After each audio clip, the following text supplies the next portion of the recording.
Hello everyone, welcome to Students Point. This is 18th of June and today we have to see 10 selected questions along with many additional facts. So be attentive and be focused till the end. Let's begin. But if you wish to get PDF of all these videos, you have to join me on Telegram channel by writing the channel's name like this. You will recognize the channel with this logo there. Thereon you will receive all the PDFs. And if you are finding my videos useful, don't forget to like the video and share the video with your friends and loved ones. Let's begin, but first you have to answer one question in the comment section. The question is, Spandan campaign has been launched by Police of which state? These are the options. Read the options carefully and then answer it in the comment section. Let's begin the first question now.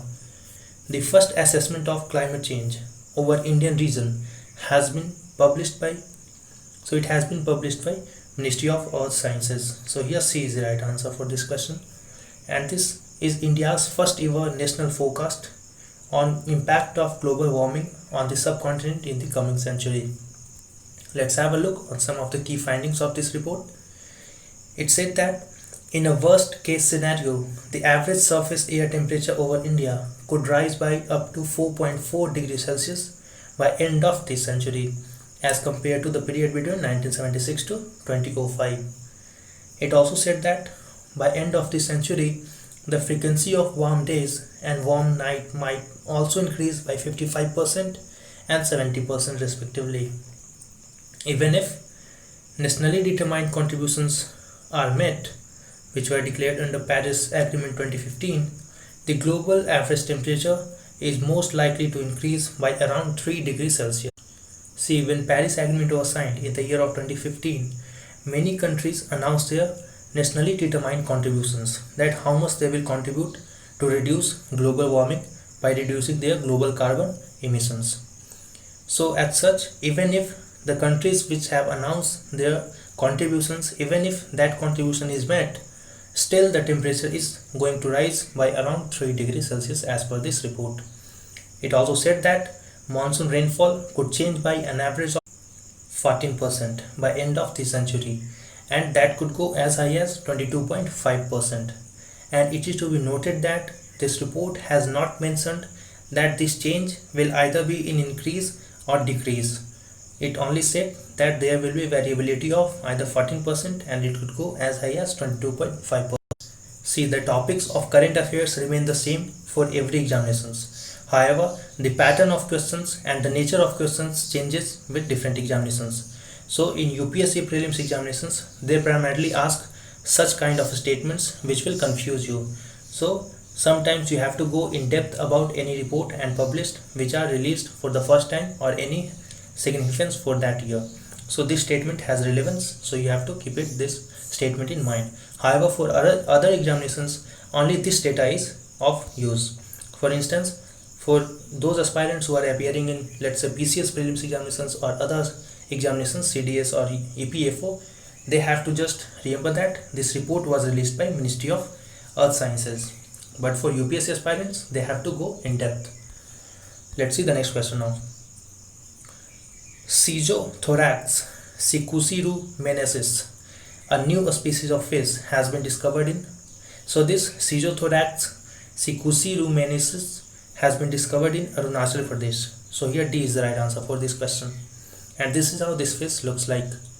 And this fish belongs to genus Schizothorax, and the name of this fish species has been derived from the name of rivers where it was found. The river was collected from the junction of river Siku and Siram near Gakang area under the Mebo circle of East Siang district. So remember that it was found from river Siku and Siram. The next question now. Consider the following statements about Global Partnership on Artificial Intelligence. In short, it is known as GPAI. Let's see. It is an international and multi-stakeholder initiative to guide the responsible development and use of artificial intelligence, grounded in human rights, inclusion, diversity, innovation, and economic growth. This statement is correct. See, because of development in artificial intelligence, there is fear that human can be enslaved by machines. So that is the reason why this partnership has came into form, and this partnership will direct the development of artificial intelligence in a direction which is more concerned to human rights, more inclusive, more concerned to diversity and inclusive towards diversity. It is more innovative and helpful in economic growth. Next statement is it will be supported by a secretariat to be hosted by OECD, that is Organization for Economic Cooperation and Development in Paris, as well as two centers of expertise, one in Montreal in Canada, another in Paris, France. So here both of these statements are correct, so C is the right answer. This partnership was in news because India has joined this partnership as a founding member to support the responsible and human-centric development of use of artificial intelligence.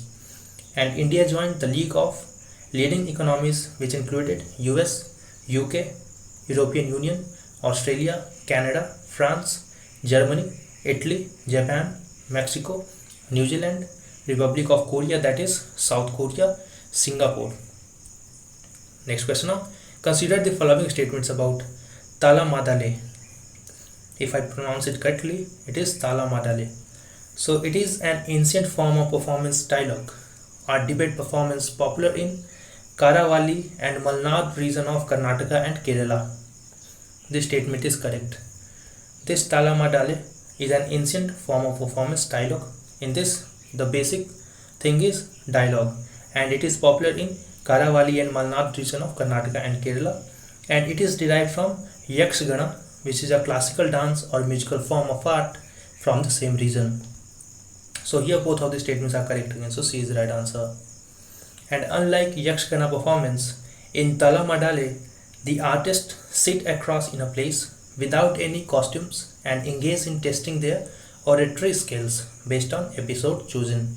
So they just engage into debate without any costumes, and the plot and content of conversation is drawn from popular mythology, but the performance mainly consists of impromptu debate or improvised debate between characters involving sarcasm, puns, philosophy, positions and humor. Next question now. Jal Jeevan Mission envisages supply of 55 liters of water per person per day to every rural household by. So Jal Jeevan Mission envisages to supply 55 liters of water to every household in rural areas by the year of 2024. So here C is the right answer for this question. JJM focuses on integrated demand and supply side management of water at the local level, and the mission is based on community approach to water and includes extensive information, education, communication as a key component to this mission.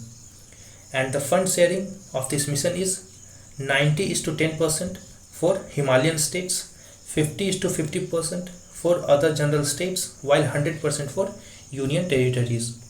And recently the mission was in news because Jal Shakti Mission has announced that laborers returning to their homes due to COVID-19 will be deployed for this Jal Jeevan Mission. The next question now. Consider the following statements about SIPRI Yearbook 2020. Let's see. China and Pakistan possess more nuclear weapons than India. Is this statement correct or not? This statement is correct. See, both China and Pakistan has more nuclear weapons than India. China has huge S, while Pakistan has around 160 nuclear weapons, while India has only 150 nuclear weapons. And the 9 nuclear armed states, which includes the US, Russia, the United Kingdom, France, China, India, Pakistan, Israel, North Korea together possessed 13,400 nuclear weapons. This statement is correct again. So you have to remember these 9 countries as well. These are US, Russia, UK, France, China, India, Pakistan, Israel, North Korea, which are nuclear weapon countries. So here again C is the right answer. And there are 13,865 nuclear weapons at the beginning of year 2019, and now it has been reduced to 13,400. So you may see that countries are going for denuclearization. However, this process is very slow, very slow, you can say that. And Russia has the most numbers of warheads, which is 6,375. Though many countries are reducing their nuclear arsenals, but China has increased its nuclear arsenals. Same is the case with Pakistan. And China has 320 warheads, while India has only 150 warheads. Pakistan has 160 warheads. And these data are revealed by SIPRI report of 2020. So let's see what is SIPRI. Consider the following statements about SIPRI. SIPRI, that is a Stockholm International Peace Research Institute, is an international institute based in Stockholm in Sweden. This statement is correct. And it is dedicated to research into conflict, armaments, arm control and disarmament. This statement is also correct. So again, C is the right answer here. And it was established in the year of 1966. So basically you have to remember two things here, that it is based in Stockholm and it was established in 1966. The next question now. SARS-CoV-2, which causes COVID-19, belongs to which biosafety level? Now this question is going to be important for all of the examinations. So everyone be attentive here. SARS-CoV-2, the virus which causes the disease COVID-19, belongs to biosafety level 2. So here B is the right answer. Now what is biosafety level? See, biosafety levels are ranked from 1 to 4 and are categorized on the basis of organisms that the researchers are dealing with, which may include viruses, bacteria, fungi or parasites. So based on the danger, they are categorized into 4 categories. Number 4 are those parasites, fungi, bacteria, viruses which are categorized in biosafety level 4 are more dangerous than those categorized in 3, while those categorized in 3 are more dangerous than 2 and those categorized in 2 are more dangerous than 1. So the level of danger is decreasing as we go upward. So BSL-1 is considered to be least hazardous, while BSL-4 poses the most or maximum safety risk. And it was in news because India has set up its first mobile testing laboratory in a bid to meet the growing demand to conduct coronavirus disease, that is COVID-19 tests. And this mobile laboratory with on-site ELISA, RT-PCR and biochem analyzers was created just within 8 days by a team from Andhra Pradesh MedTech Zone Limited, and the laboratory can be deployed at remote and inaccessible areas in the country. And if you have not liked the video yet, do like the video and share the video with your friends and loved ones. Let's see the next question now. Pasupatinath temple is located on which river? So Pasupatinath temple is located on Bagmati river in Nepal. So here A is the right answer. The temple is the largest temple complex in Nepal and the temple is dedicated to Lord Shiva. It was conferred the status of World Heritage Site in the year of 1979 by UNESCO. The year is again very important, in 1979, and it was in news because recently a memorandum of understanding was signed between India and Nepal for the construction of a sanitation facility at the Pasupatinath temple in Kathmandu, and India has pledged to extend financial assistance amounting to rupees 2.33 crore, and this come at a time when both the countries are at loggerhead due to the border issues. The next and last question. After that, we will see some additional facts as well. The question is, First Bell, a virtual class initiative has been started by. So First Bell, which is a virtual class initiative, has been started by the state of Kerala. So here C is the right answer. Classes are being streamed on public run television channel available on cable networks. These channels, which are free and can be easily accessed by everyone directly to home services over the internet. And the government is using KITE, that is Kerala Infrastructure Technology for Education Victus channel. Now let's see some more points which are in news. Recently, scientists administering WHO's recovery trial have reported that dexamethasone reduced the COVID-19 deaths in 7 patients. Dexamethasone is cheap and widely available steroid drug, and in India, doctors have welcomed this finding. Next point now. The Delhi government is to convert the Radha Swami Spiritual Center into a COVID-19 care facility, and this center is going to be the largest COVID-19 facility in the world. So I hope you find the video useful. Don't forget to like and share the video, subscribe to the channel, press the bell icon, wait for the upcoming video. Until then, stay at your home, stay safe, and thanks a lot.